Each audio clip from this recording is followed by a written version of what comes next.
ना भाई। देखो भाई, हेल्पिंग वर्ब, ये हेल्पिंग वर्ब कौन सी होती है बेटा? क्या मतलब होता है हेल्पिंग वर्ब का? पहले ये बताओ। एक वर्ब होती है, वर्ब, वर्ब कौन सी होती है पहले ये बताओ,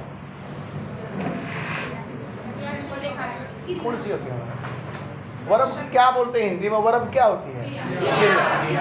वर्ब का मतलब है एक्शन, एक्शन का मतलब है काम क्या हो रहा है, यानी कि वर्ब का मतलब होता है काम, कोई भी एक्शन, जैसे सोना, खाना, पढ़ना, ये सब क्या है? खेलना, कूदना, ये सब के सब हमारी वर्ब है। वर्ब जैसे मैं ये लिखूं गो, कम, प्ले, इनको मैं क्या बोलूंगा बेटा? वर्ब है। मतलब जाना एक एक्शन है, आना भी एक्शन है, प्ले खेलना भी एक एक्शन है। जब एक्शन की बात होगी तो हम वर्ब की बात करें, बट इस वर्ब के साथ इसकी मदद करने के लिए हमें ये छोटी छोटी वर्ब लगानी पड़ती है, ये बताने के लिए वो किस फॉर्म में बात कर रहा हूं, समझ रहे हो? तो हेल्पिंग वर्ब इस वर्ब की मदद करती है, इसलिए इसका नाम भी क्या लिखा गया? हेल्पिंग, वो यानी कि वर्ब की सहायता करती है, ठीक है। लेकिन ये हेल्पिंग वर्ब अगर मान लो कहीं पे ये वर्ब ना हो तो यही मेन वर्ब भी बन जाती है। मेरी बात समझ रहे हो? मान लो किसी सेंटेंस में यह चीज है ही नहीं, तो फिर यह एक फुल फ्लैग है।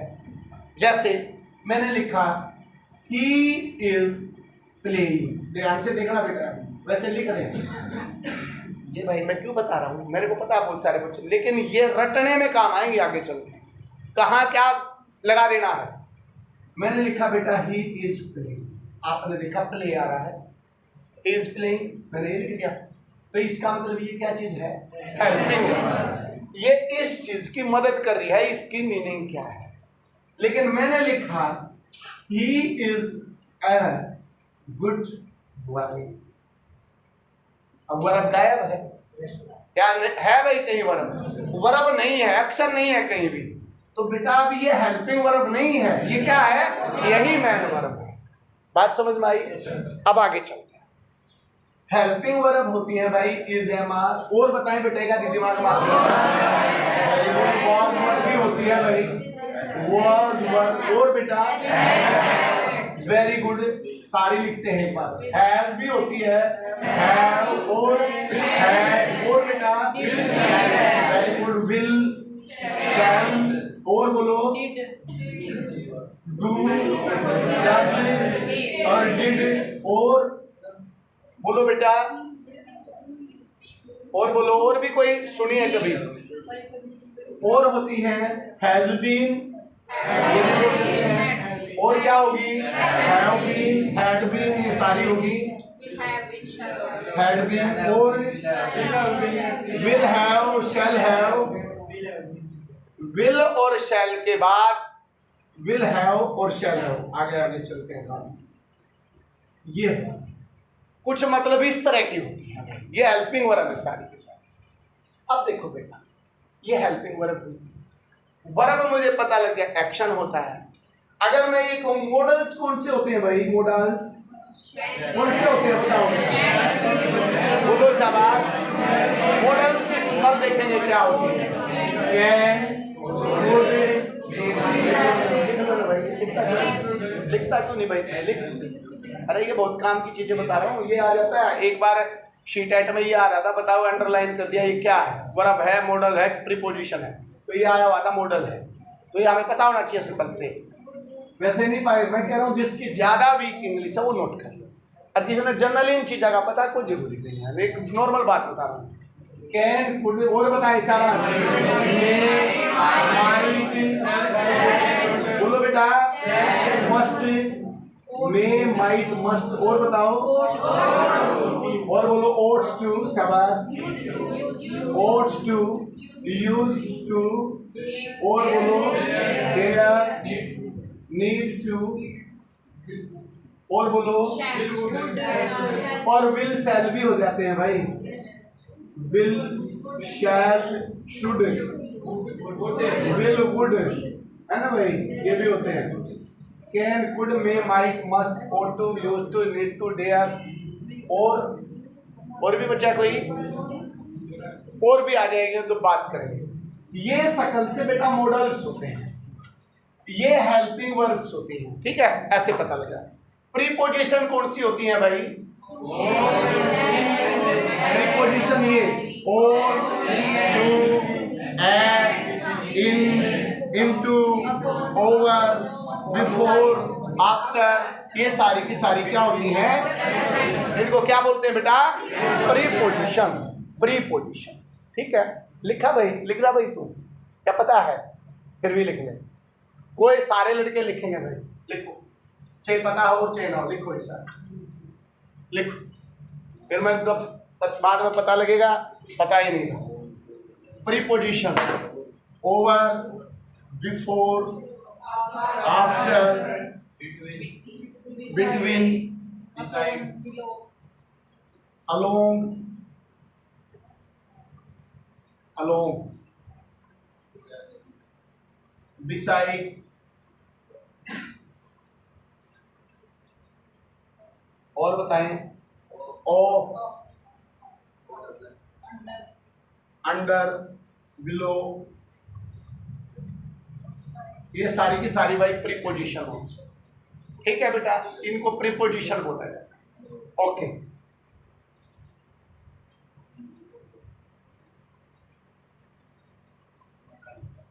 अब ध्यान से देखो भाई, यहां थे वहीं आते हैं। एक होते हैं बेटा कंजक्शन, एक और भी लिख दो।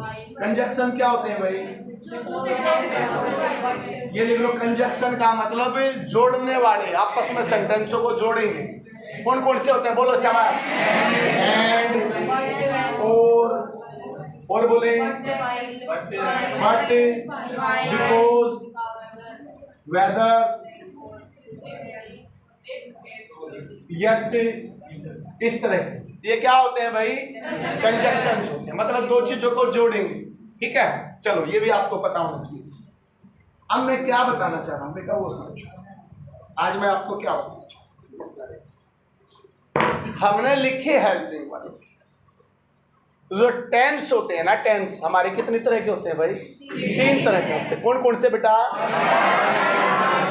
पास्ट, प्रेजेंट एंड, ठीक है, ये हमें सब पता है। प्रेजेंट का मतलब जो चीज चल रही है, पास्ट का मतलब जो चली गई, और फ्यूचर का मतलब जो। अब आपको ये पता होना चाहिए बस कौन सी हेल्पिंग वर्ब कौन से टेंस में आती। अगर मैं प्रेजेंट की हेल्पिंग वर्ब दिमाग में बिठाऊंगा तो कौन कौन सी होती है वो अभी काम ये नहीं करना। प्रेजेंट की कौन सी होती है? इज, एम, आर, ये प्रेजेंट की बात करेंगे।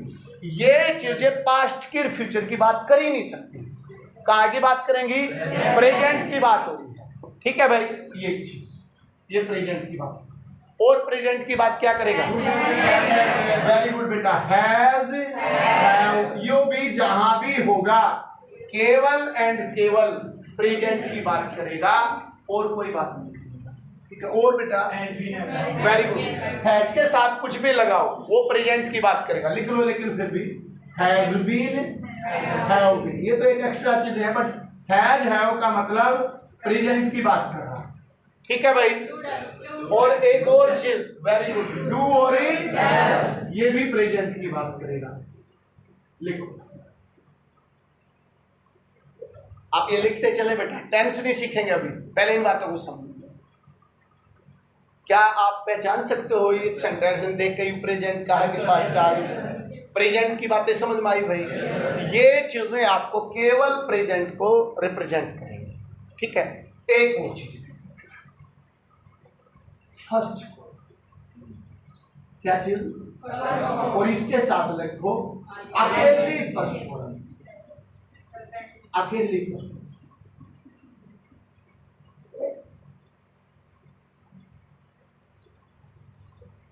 जहां भी पहली फॉर्म आ गई वो प्रेजेंट को रिप्रेजेंट करेगी। वर्ब की कितनी फॉर्म होती है? कौन कौन सी? First form, second form and, लिखो भाई, इधर लिखिए, 3 लिखेंगे बेटा, 3 लिखेंगे। पहली जो सबसे आसान है वो लिखो, बोलो भाई। गो की लिखो, गो बोलो बेटा, गो वेंट लिखा नहीं है, सभी लड़कों की कॉपी पर होनी चाहिए। आओ है ये तुमने फिर भी लिखनी है, गो वेंट गोन, और यहाँ लिखा है आईएनजी फॉर्म इसकी, गोइंग गोइंग, ये भी लिखी। लड़कियां भी लिख सकती हैं थोड़ा बहुत, जो वैसे पेन कापी चला ली कोई दिक्कत नहीं, अभी सिलसिला शुरू होगा इसका। गो वेंट गोन गोइंग ऐसे याद करनी है आपको, जब भी इनको याद करो, गो वेंट गोन गोइंग लिखा जाता है। ठीक है भाई। अब बेटा कोई भी जो वर्ब होती है ना, वह 3 हिस्सों में बांट रहती है, पहली फॉर्म, सेकंड फॉर्म, थर्ड। एक आदि की ओर लिखते हैं, डू डिड डन, ये लिखें, डू डिड डन है भाई,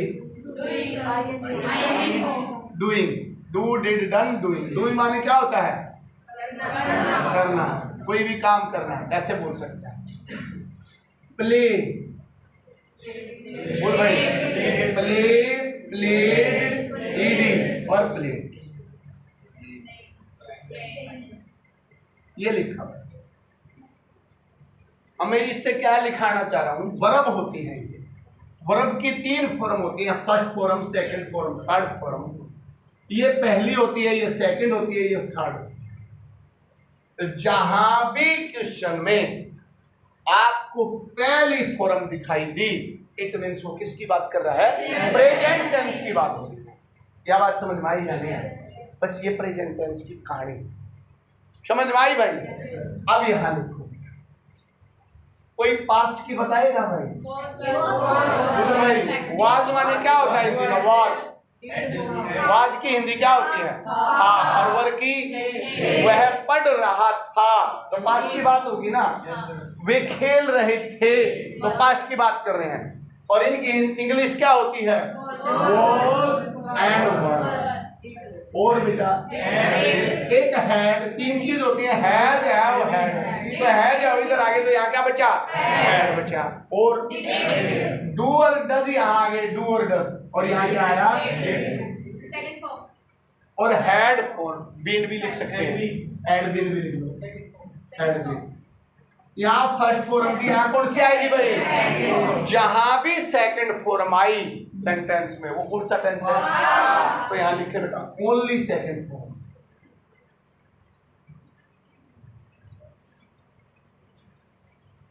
क्लियर हुई भाई? यह बात है भाई, अंग्रेज नहीं बनना है। 25 में तय 20 नंबर क्रैक करने, 5 मिनट करने, सिंपल सी बात। 25 में तो कितने करने हैं भाई तुमने? बस 5 कोई ना कर दो गलत। ध्यान से सुन लो भाई, कुछ नहीं है पेपर निकालना, मन से एक बार सोच लिया तो आराम से मिनिस्ट्री का पेपर मार जाओगे। कम से कम यहाँ 15-20 बच्चे तो निकाल सकते हैं, लेकिन तुम यूं निकलो, आगे कद पेपर लिखेंगे, कद पेपर की डेट आओगी, जब देखूंगा तो एक नहीं बल्कि बालक निकाल सकता है। अभी से, बिल्कुल अभी से। समझ में आया बेटा? देखो मैं बता रहा हूँ, जैसी मेरे को जितनी नॉलेज, मैं यूँ तो कह नहीं सकता मैं अंग्रेजी का बहुत तगड़ा टीचर हूँ, पर मैं तुम्हें रटवा सकता हूँ जैसे मैंने रटी है। ठीक है भाई, मैं रटवा सकता हूँ। हमें रटना है, जिन चीज़ों को नहीं आएंगे उनको रटना है। समझ रहे हो भाई? अब मैंने ये बताया बेटा, जब भी प्रेजेंट की बात होगी ना, प्रेजेंट टेंस की पहली फॉर्म होगी इज एम आर होगा, has have have been do और डज, और कुछ नहीं होगा। जब भी सेकंड फॉर्म आएगी वाज वर और हैड होगा, तो किसकी बात चल रही है? पास्ट की बात। और फ्यूचर ये कहता है, क्या कहता है बोलो? जब भी विल और शैल दिख जा कहीं भी सेंटेंस में, विल और शैल, इट मींस फ्यूचर की बात। बगैर विल और शैल के, चाहे चारों मतलब कोई सा भी पार्ट हो, विल और शैल के बगैर फ्यूचर पढ़ ही नहीं सकता। समझ में आया भाई? और फॉर्म कौन सी आएगी? वर्ब की, क्योंकि वर्ब की फॉर्म बगैर तो टेंस चलता ही नहीं।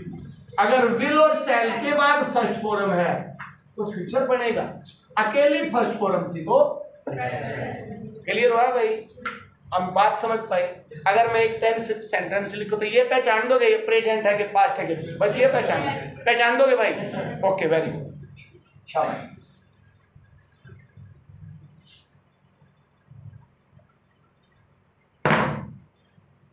ही wrote a letter. बोलो बेटा कौन सा पहचाना या नहीं पहचाना? बोलो बेटा। मैं लिख रहा हूँ दे आर वर्किंग। बोलो बेटा। समझ में आया या नहीं आया? कौन सा टेंस है? आपने इसकी अंग्रेजी बनानी, हिंदी बनानी, आओ या ना आओ, कोई लेना देना नहीं सेंटेंस में। कभी नहीं पूछेगा इसकी हिंदी बताओ क्या है। आपने इस बात का पता होना चाहिए चल क्या रहा है। कौन सा टेंस चल रहा है भाई? प्रेजेंट चल रहा है। अभी कौन सी चल रहा है? ये प्रेजेंट। मैंने लिखा राधा शैल, बोलो भाई, लर्न है क्या आंसर है? कौन सा टेंस है? Very good. शाबाश। लिखो रूल नंबर 1। छोड़ो, शुरू करते हैं। मुझे लड़की सारी है भाई 8 की 8 उस दिन जो मैंने निकाली थी। कौन सी कम है? 4 5 6 7। एक लड़की कम है, एक कौन नहीं है बताओ? 2 और 2 4 2 6। यस, लिखो तो भाई रूल नंबर 1। लड़के भी छाटे में भाई अभी लिखे। शाबाश।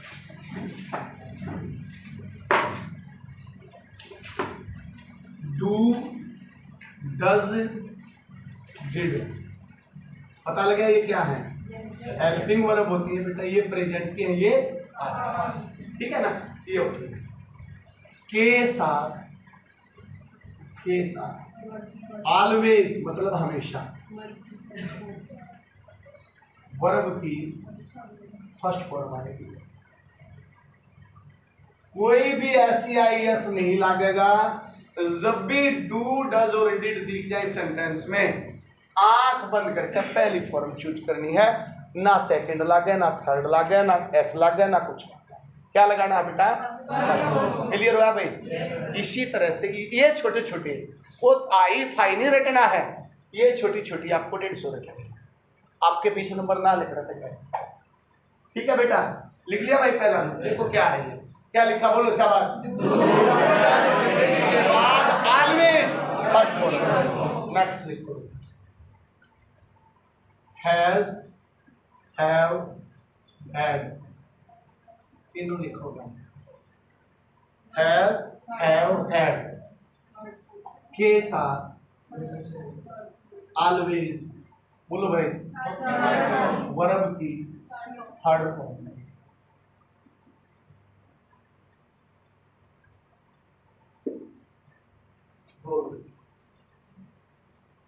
हैज, हैव, हैड के साथ हमेशा वर्ब की लिख लिया भाई? तीसरा yesterday, last night, last month. यही मिलेंगे। यस्टरडे दिख जाए सेंटेंस में, पहचान तो लोगे भाई ये यस्टरडे लिख रखा है। और लास्ट नाइट दिख जाए, लास्ट मंथ दिख जाए, सेकंड फॉर्म लगाएंगे। सेकंड फॉर्म दिखा दीजिए। चौथी बात,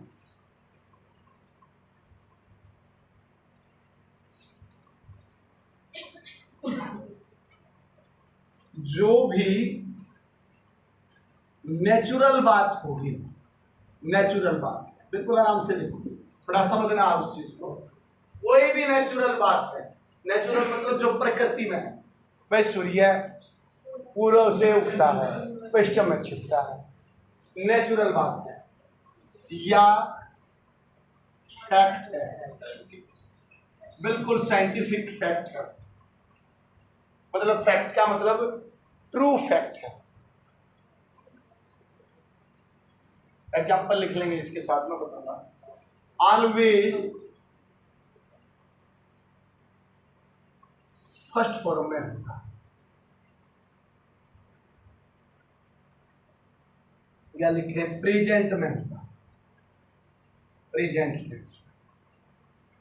कोई भी नेचुरल बात पास्ट में या फ्यूचर में नहीं कही जा सकती, इसमें कही जाएगी भाई प्रेजेंट। जैसे एक एग्जांपल, इनमें तो जरूरत नहीं एग्जाम्पल की, वो तो मैं जब करवाऊंगा तो बताऊंगा।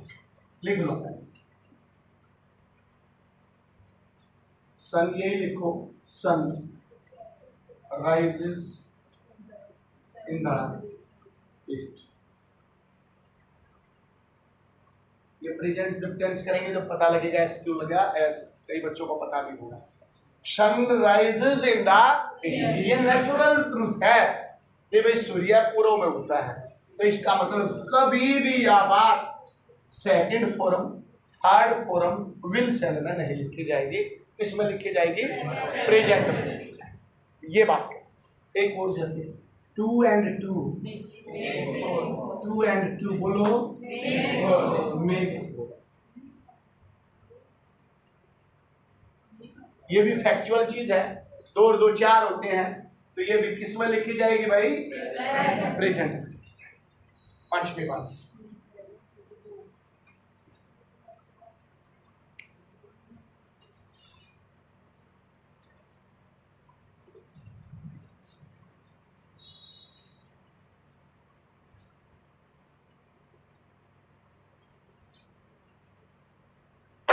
और लिखो एक बात, टेंस से रिलेटेड लिखवाता हूं अभी, फिर देखेंगे और बात। चले आर्टिकल के लिखवा देता हूं। किसी भी आर्टिकल कौन कौन से होते हैं भाई बोलो? ए, एन और 3 ही आर्टिकल होते हैं बेटा। एक क्वेश्चन यहां से भी श्योर मिल जाता है। किसी भी कंट्री, लिख लो, ये नहीं है भैया, और क्या है?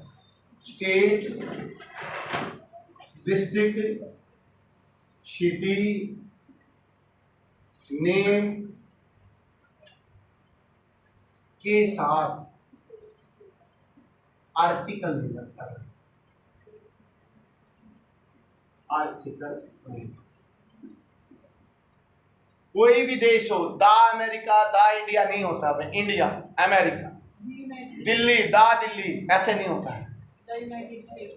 हाँ वो बताएंगे। यूनाइटेड स्टेट अलग चीज है, वो एक कॉम्बिनेशन है कई सिटियों उसका, कंट्रीज का है ना, उसको यूनाइटेड स्टेट। जैसे यूएसए लगाना है तो दा यूएसए, दा यूके चल जाएगा।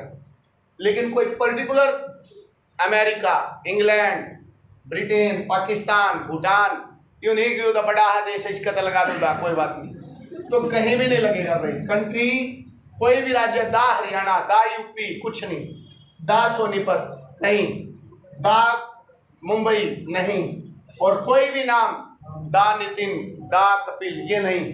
किसी भी नाम के आगे क्या नहीं लगता? कोई भी आर्टिकल नहीं लगेगा। पिछली बार हरियाणा में क्या आया था देखो यार, लेट्स अस गो, ये था भाई बिल्कुल सेम क्वेश्चन। मैक्सिको, लेट्स ऐसे, let's go Mexico, a an the, no need of article. बोलो भाई, बिकॉज मैक्सिको क्या है? क्या है? एक देश का नाम है, देश के आगे क्या नहीं आता? आर्टिकल। तो क्या लिखोगे? No need of article. लिखा भाई पांचवा भी। इस तरह से 1.5 से याद रट दोगे। जिस दिन 1.5 हो जाना बेटा, और तुम्हारे 25 में तो 15 के ऊपर ना लिखने पा जाए तो मुझे बता। ठीक है भाई, कर लोगे बेटा। इस तरह से जब मेरा एक आध बार इंग्लिश पढ़ाने का मन करेगा तो मैं पढ़ा दूंगा 5, और एक रूटीन आएगा तो डेली के 2-3 लिख देंगे। ठीक है, लिखो भाई, जो बच्चे मिनिस्ट्रियल की तैयारी करेंगे आज ही लिख दो। तुम अमूल बढ़ रहा है, लिखो क्या पढ़ रहा है, लिखो भाई। ये लिखो भाई, पीछे योगेश वगैरह लिख भाई, लिख लो भाई। नितिन हो लिया 18 साल का, नहीं हुआ है? और लिख भाई विशाल। रजिस्टर बनाएंगे भाई इंग्लिश का, English daily 5 word with synonyms.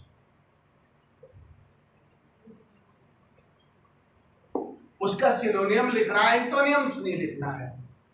ध्यान रखना, कई बच्चे 5-7 सिनोनियम लिखेंगे, पूरे 5-7 एंटोनियम लिखेंगे, कुछ नहीं लिखना। एक वर्ड लिखा, एक मीनिंग, एक्चुअल मीनिंग। और हिंदी क्या? हिंदी में मीनिंग है उसका। कैसे? जैसे कोई भी एग्जाम दे दिया, मान लो ये लिख दिया, प्लिंथ। ये मान लो आपने ये एक मीनिंग उठाया, वहां से एक वर्ड उठाया, क्या होता है प्लिंथ? होता ना पीक। प्लिंथ होता बेटा कभी चोटी पर जाना, मतलब बिल्कुल ऊपर पहुंच गए हाइट पे। प्लिंथ मतलब वैसे चोटी पर नहीं, किसी पहाड़ की, मतलब ऊंचाइयों को छूना प्लिंथ। तो इसका मान लो ये सिनोनियम है। एब्जेक्ट ये दे रखा, मैं एक एग्जांपल दे रहा हूं, है ना, ये लिख दिया मैंने प्लिंथ। प्लिंथ का यहाँ लिखो हिंदी में ऊंचाइयों को छूना, ऐसे ऊंचाइयों को छूना। और इसका सिनोनियम हुआ भाई ये एक बार 1 2 3 4। अगर आपके 5 की कैपेसिटी है तो 5, नहीं तो 10। आप 5 भी करोगे तो महीने में 150 अक्षर हो गए भाई, बहुत कर लोगे भाई। ये काम करना बेटा इंग्लिश में, ये 5 जो क्लास चल रही है वो उन सब पढ़ा रहे, पढ़ते जाओ। और जो रूल ये अलग से मैं लिखवाऊँ ना 150, ये लिख दीजिए, ठीक है।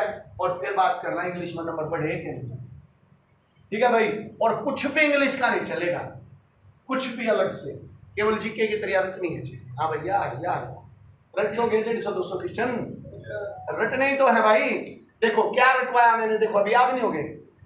डू डज और डिड के बाद हमेशा क्या लगती है, हैज हैड के बाद क्या लगती है, दो बातें तो यहीं से आ गई। यस्टरडे हो, लास्ट नाइट हो, लास्ट मंथ हो, क्या आएगा, सेकंड फॉर्म आएगी। तीसरी बात होगी और किसी भी देश, स्टेट, जिला और पांचवी क्या लिखवाई, कोई भी नेचुरल बात है या कोई भी नेचुरल फैक्चुअल बात है तो प्रेजेंट में याद रह जाएगा भाई, क्या नहीं रहेंगे, ऐसे दिमाग में बिठाते चलो भाई।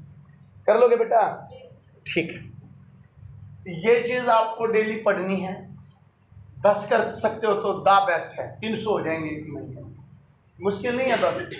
आज मान लो 10 लगी तो कल 10 ये पढ़नी है, 10 अगली, परसों 10 होगी तो 20 वे पढ़नी है, ये पढ़नी है। मतलब दिमाग में इसी फिट हो जाए 300 की 300। अरे भैया तो मेरे को कोई भी आ जाए इनमें से, अपने आप मेरे को ये दिमाग में पढ़ दोगे, या ये भी लिखवानी पड़ेंगे भाई, ये तो लिखोगे। हर एक बच्चा इसको मैनेज करेगा कि भाई मेरे को ये लिखनी है और ये लिखनी है, ठीक है। ICS वाले मैथ ने घुमा दो, वेट मत करो। कोई भी बच्चा यूट्यूब पे नहीं देखेगा, ला भाई मैं अब रेशो कर लेती हूँ, यूट्यूब पे देख लेती हूँ और फिर कर लूँ, बिल्कुल नहीं करना है। जितने चैप्टर हो गए वही करो, जितने चैप्टर अगर आपको आते हैं, थोड़ा बहुत आइडिया है तो आगे बढ़ो, नहीं तो यही रखो मैथ के। रीजनिंग के चैप्टर ऐसे होते हैं, सीरीज सारी करो। देखो कितने चैप्टर हो लिए रीजनिंग करो तो, सीरीज के 6 चैप्टर हैं पहले, अरियंस से 6 के 6 हो गए एक तरह से। डाइस हो गया भाई, शिलोजियम हो गया, वेन डायग्राम हो गया, कैलेंडर हो गया, कितने चैप्टर हो गए। ये हो लिए 20 नंबर के, कुछ ना आवे। और तो आकृति आएंगी 5-7, वो तो खुद देखनी है तुमने, आकृतियाँ पढ़ो क्या डिफरेंस है इनमें, ठीक है बेटा। अरे बोलो करो बेटा, ग्रुप बनाओ, 8 के 8 लड़के बैठ के पढ़ो 6 बजे तक, ठीक है। बाजू मत ना करा, खाना लेके आएंगे लेकिन, और भाई आप भी पढ़ेंगे। अब कब है फिजिकल, आई डेट आज पता लग जाएगा, फिजिकल देखेगा क्या। चलो भाई यही 5 रूल थे, यही बात बताएंगे, ठीक है, फिर बताएंगे। चलो भाई लड़के चलो बेटा, बैठ के पढ़ो, जाओ जिसको जाना है जाओ, जाओ आप आ जाना बेटा, सुबह 9 बजे क्लास स्टार्ट होगी, ठीक है।